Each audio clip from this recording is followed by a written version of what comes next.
Hey, well, what's up, guys? Welcome back to The Collision. Daniel here to talk about a very interesting new movie, Exhibiting Forgiveness. Hits theaters this weekend. I have seen it, so let's talk about it.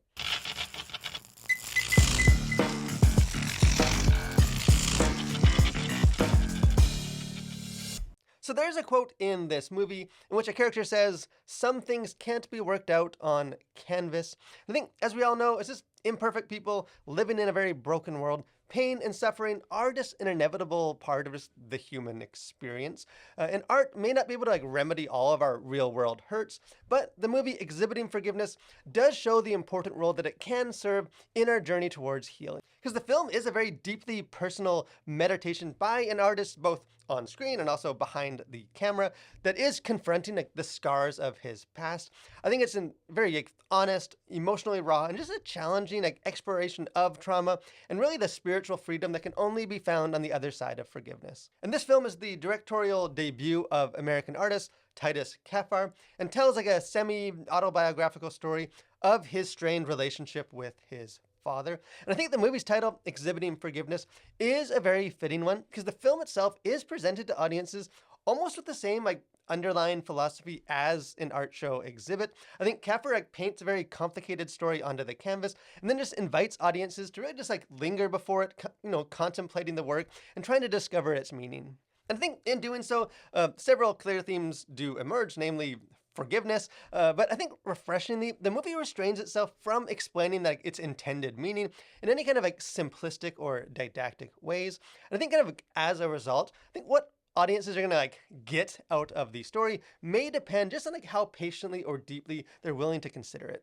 And beyond being a very intensely personal story, the film is also a very deeply spiritual one. I think the movie is faith-based insofar as God and the Bible and spirituality play a very central role to the story, but it just has more of an edge, both with its emotional honesty and just harsher language, than many of the other churchier films in the genre. And narratively, I think Exhibiting Forgiveness shares some very clear similarities to the Kendrick brothers' recent film, The Forge. Both films explore, the experiences of young black men struggling to overcome childhood trauma and forgive their fathers. But I think how those two films navigate that healing journey is starkly different. The Forge offered a very straightforward, I think, an encouraging message that healing is just one quick prayer away. It very much emphasized the peace and freedom that comes from forgiveness, but largely glossed over the difficulty of that process. I think Exhibiting Forgiveness also affirms that forgiveness is a necessary path to spiritual healing,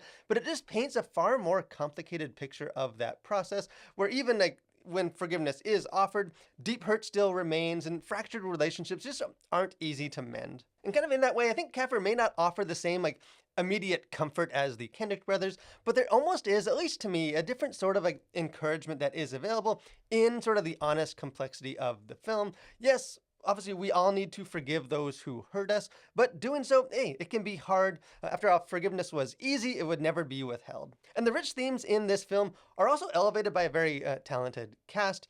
Andrea Day and Adjuan Ellis Taylor both give very heartfelt performances as kind of the story's two prominent women. But really, to me, the heartbeat of this film is that relational dynamic between father and son. And Andre Holland, I think, is superb in this film in the central role as Terrell, who's kind of the story's representative for Titus Kapher himself. Just given a very nuanced performance that I think captures just the discordant emotions that are raging inside of him between the love and joy that he has for his wife and his children, and then also the repressed anguish and brokenness that has been left to him from his father. And speaking of his father, I think John Earl Jenks is also great in the role of his estranged father, in a character that is a very broken man who has been powerfully transformed by Jesus, and yet still struggles at times with sort of that sinful flesh. Exhibiting Forgiveness, I think, is definitely a meaningful film, but it's not necessarily an entertaining one. I think the story does struggle at times with its pacing, and there is very little levity to lighten its very weighty story.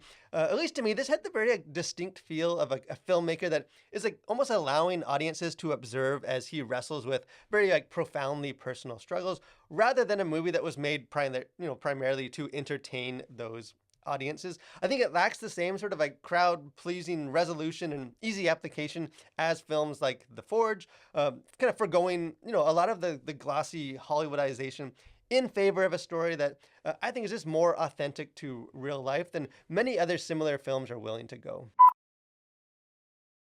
As far as content to consider, things going on the surface of this, I think the biggest area for content in this film is with the language, because there's heavy profanity really all throughout this film. By my count, I got about 19 F-bombs, as well as about 20 other like more minor profanities. And then there's also, I think, 5 to 6 uses of God or OMG, and sort of like the racial, the N word is also used, I think, about 5 to 6 times. As far as violence, really the only violence in this is more like implied rather than depicted on screen, and that is that there is like an abusive husband that is arguing with his wife, and he ends up pushing her into a mirror, causing the mirror to shatter and her to fall to the ground, sort of unconscious. And there's another scene where that same man ends up like beating another man from behind with a blunt object, of nothing beyond there, no real like blood or anything like that. And for sexuality, there's nothing to worry about for sexuality in this film. Kind of the only other content area is that there's a character that is addicted to crack, although sort of that habit is really only like talked about by the characters and not shown on screen.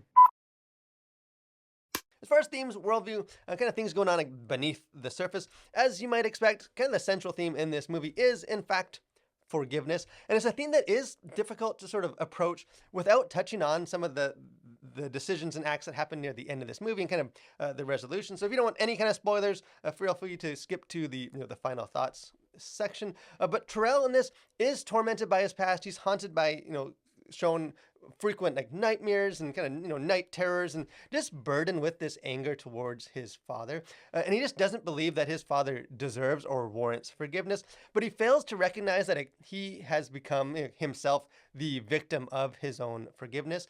And you sort of see as this film progresses that sort of the bitterness is tearing him apart almost like the inside out, and beginning to like have an impact on his relationships both with his wife and with his child. And at one point his mother encourages him, says, the Bible says if you don't forgive others their past sins, then you can't be forgiven. That's the Bible, son. But he quickly dismisses her, saying, I don't care what the Bible says. I want to know what you say. And really from like a strictly human perspective in this film, kind of forgiveness doesn't make sense. It is unmerited. And Terrell just struggles to comprehend how his mother can continue to love and forgive his father, despite how he has treated her. And much of this film does sort of trace that journey of Terrell and kind of think vicariously Kapher himself, kind of coming to terms with that understanding. And because later his father says, it's not good for you to live with all of that inside of you. You've got to forgive so that God can take it away. You need to pray. And ultimately, he is able to grasp kind of why his mother was able to forgive his father, when he could not, where he makes the statement, says, I think I understand it now. It wasn't about you. I need to move on. And biblically, we are called to forgive, I think first and foremost, because we ourselves have been forgiven, Ephesians 4:32. We can't undo the past. And in this film, Terrell does make it clear that although he's perhaps ready to forgive his father and just be free of the burden and the anger, he's not necessarily ready to have like an ongoing relationship with him. I think forgiveness is a very difficult road to travel, and this film showcases that. But it does show Terrell sort of taking that first important step.